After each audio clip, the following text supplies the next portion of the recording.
ભટ્ટ સાહેબ માલ છોડો, મારો માલ છોડો. હું તમારી માની ઉંમરની છું. ત્યારે ભટ્ટ સાહેબ એમ કે મારા બાપને એક જ બૈરી છે, બીજી બૈરી કરવા માંગતા નથી. મેં ભટ્ટ સાહેબ તમારા બાપની બૈરી થવા નથી આવી, હું મારો માલ છોડાવવા આવી છું. મને એમ હતું કોઈ તો બોલશે આના વિશે, પણ કોઈ ન બોલ્યું. શરમ આવી જોઈએ. ભટ્ટ સાહેબને હું કહું છું કે તમારી સભ્યતા, તમારું વાણી વર્તન જે રીતે આ મહિલા સાથેનું છે ને, એ ખરેખર નિંદનીય છે, શર્મજનક છે. તમને શરમ આવી જોઈએ એક 60-65 વર્ષની મહિલા સાથે આવી ભાષામાં વાત કરતા. પણ તારી માં તારા બાપની રખાજ બનવા આવી હતી? હે હરામીના પેટના, તું સંસ્કારી જીવડો છો. તારું કુળ કયું છે એ તો તું જો. જળ કઢી નાવ. તમે કઈ કેવા સોઘડીએ પેદા થયા છો એ નથી ખબર પડતી. આમ જનતા ઉપર જુલમ કરે છે કે આ બેન રોતા રોતા કેવું બોલે છે. આપણને એમ થાય કે આને ખાહડા નહીં, આને શીરી નખાય. આવા ખદડીના પેલા તેમ જોતા હો ને વધુ લોકો સુધી શેર કરો, જેથી ખબર પડે કે ભાજપના લુખ્ખા તત્વો, આ નેતા કહેવા નથી લાયક જ નથી, આ લુખ્ખા તત્વો કહેવાય.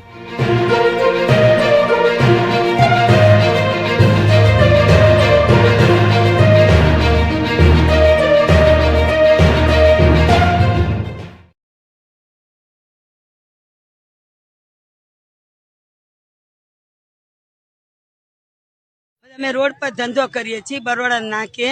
અમારી પાસે ભટ્ટ સાહેબ દોડીને માલ લઈ જાય છે. મારો માલ પકડી ગયા તો મેં ભટ્ટ સાહેબને કીધું, ભટ્ટ સાહેબ માલ છોડી દો. તો ભટ્ટ સાહેબ એમ કે છે કે નહીં છોડું, મને લખાણ જોઈએ.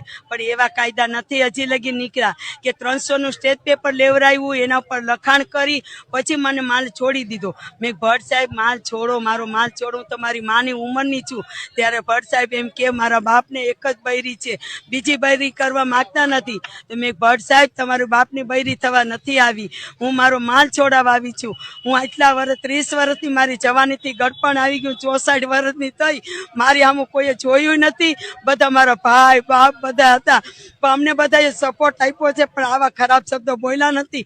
જ્યારે ભટ્ટ સાહેબ બોલ્યા છે તો મેં કરાવીને મારા દીકરાને કીધું હતું કે દીકરા આવા શબ્દો બોલ્યા તો કે માં આપણે ગરીબ છીએ, આપણું કોણ સાંભળશે?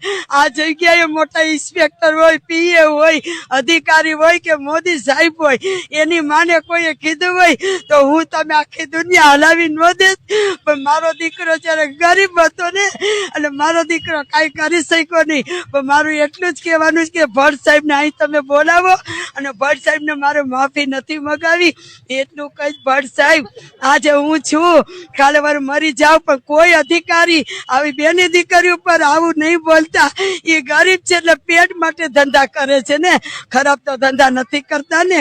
રોડ પર ક્યારે અમને એમ થાય કે અરે અમે રોડ પર બેઠા છીએ, પણ અમને શોખ નથી. અમારા ઘરે છોકરા હોય, છોકરાની વહુ હોય, નાના છોકરા એના હોય, અમે કમાવા ન જઈ તો અમે લાવીએ ક્યાંથી? શું અમને સરકાર રૂપિયા આપે છે? આટલી 64 વર્ષની થયું કે મને સિનિયર સિટીમાં ગણે તો મને 1000 રૂપિયા આપતા નથી કોઈ. હું મહેનત કરીને ખાઉં છું, માગું છું મારા ઉપરવાળા ભગવાન પાસે. મને ભગવાન તું આપજે, મને નીચે વાળો કોઈ નહીં આપે. તો ચલિए शुरू करते हैं. એક દિવસ સુધી મેં રાહ જોઈ. મને એમ હતું કે કોઈ તો બોલશે, કોઈ તો મરદનું ફાડ્યું નીકળશે કે આ મહિલા જે પોતાની વેદના ઠાલવી રહી છે, એમની જે પીડા બતાવી રહી છે, એના વિશે 2 શબ્દ બોલશે. મને એમ હતું કોઈ બોલશે. પણ જે રીતે એ મહિલા એમ કે છે કે જે તે અધિકારીઓ અમારો માલ સામાન પકડીને લઈ જાય છે, અમે જયારે એ માલ સામાન છોડાવવા જઈએ ત્યારે અમારી પાસે 300 રૂપિયાનો સ્ટેમ્પ માંગે છે. અને મેં ભટ્ટ સાહેબને એમ કીધું કે ભટ્ટ સાહેબ હું તમારી માં સમાન છું, તમારી માં જેવડી છું. ત્યારે ભટ્ટ સાહેબે મને શું કીધું?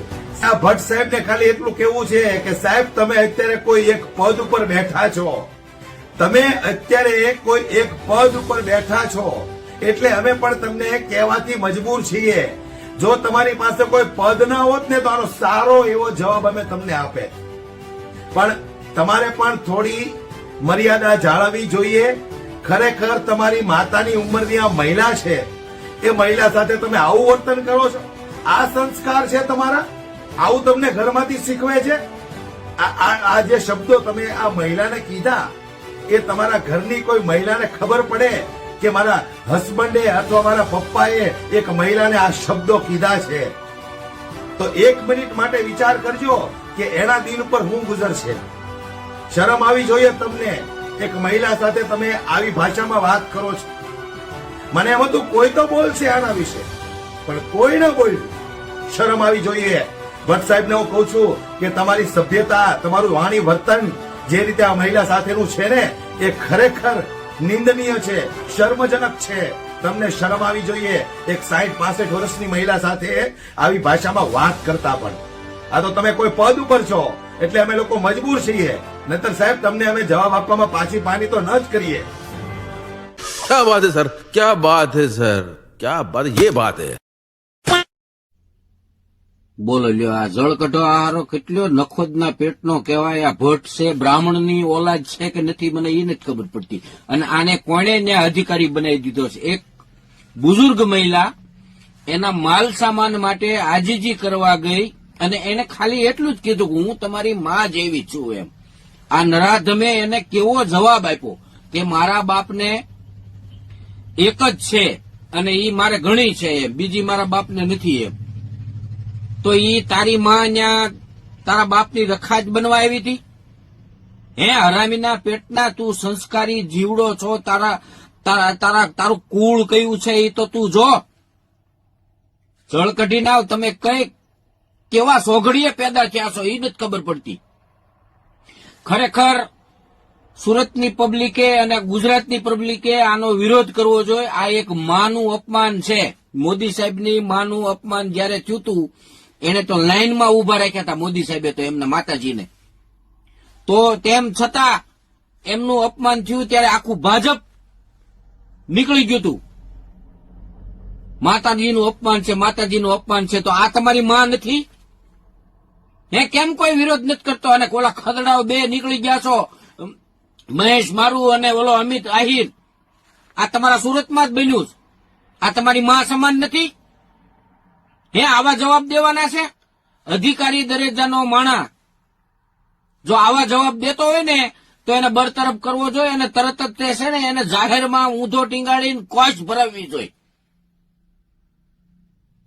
કેવા કેવા સંસ્કાર લઈને પેદા થયા છો તમે, એ નથી ખબર પડતી. અને પાછા તમે ભાજપનું કંઈક આવે તે પાછા આમ આદમી પાર્ટી ને કોંગ્રેસ ને કરવા નીકળી જાવ છો. રમાવ, તમે શરમ થવી જોઈએ, શરમ. તમે દલાલ છો, દલાલ, હડફાવ. ગજબ બેઇજ્જતી હે. હવે પેલા હે ને તમે આ વિડીયો જુઓ કે આ હલકીના ખદડીના કેવા કેવા આ આમ જનતા ઉપર જુલમ કરે છે. કે આ બેન રોતા રોતા કેવું કેવું બોલે છે. આપણને એમ થાય કે આને ખાહડા નહીં, આ શીરી નખાય. આ આવા ખદડીના પેલા તેમ જોતા હો ને વધુ લોકો સુધી શેર કરો, જેથી ખબર પડે કે ભાજપના લુખ્ખા તત્વો, આ નેતા કહેવાના લાયક જ નથી, આ લુખ્ખા તત્વો કહેવાય. તમે અરે ભાજપના ભૂંડ ભક્તો, અંધ ભક્તો, ગોબર ભક્તો, ખરેખર જો કોઈ મોદીની માને એકાયો શબ્દ અપશબ્દ કે ને તો આખું ગુજરાત બિહાર બંધ થાય. પરંતુ સુરતની અંદર જે દબાણ હટાવો ઝુંબેશ ચાલે છે એની અંદર એક માતા પોતાનો સામાન છોડાવવા માટે પોલીસ કર્મી એટલે કે ભટ્ટ સાહેબ પાસે ગઈ ને ત્યારે એ માતાએ એવું કીધું કે હું દીકરા તારી માની ઉંમરનું છે. ત્યારે આ ભટ્ટ સાહેબે એવું કીધું કે મારા બાપને એક જ પત્ની છે. એટલે એ માતા કોઈની પત્ની થવા ત્યાં નથી ગઈ, એ માતા પોતાનો સામાન છોડવા માટે ગઈ હતી. અરે ભૂંડ ભક્તો, અંધ ભક્તો અને ગોબર ભક્તો, હવે તો ગુલામીમાંથી બહાર આવો અને જુઓ એક માની ઉંમરની વ્યક્તિ સાથે આ પોલીસ કર્મીઓ કેટલી હદ સુધી ના ઇન્સાફી કરી રહ્યા છે. તમે આખો વિડીયો જુઓ અને દરેક મિત્રો સુધી આ વિડીયો શેર થવો જોઈએ, એટલો આગળ શેર કરો મિત્રો. હા તો સાંભળી લીધું. હવે આવું કરવા હાટું તમે ઓર્ડર આપો, હાળા બાઈ લાવ. આની જગ્યાએ તમારી માં કે તમારી બેન હોય તો એટલે કહું છું બાઈ લાવ, તમે સુધરી જાયજો. બાકી હજી મેં તમને ખાલી બંગડિયું પહેરાવ્યું છે ને, જો નહીં સુધરો ને તો ઘાઘરા પહેરાવીને મુંજરા કરાવવાના છે, ફાઇનલ છે. હાળા બાઈ લાવ. ये बड़ी अच्छी बात कही आप.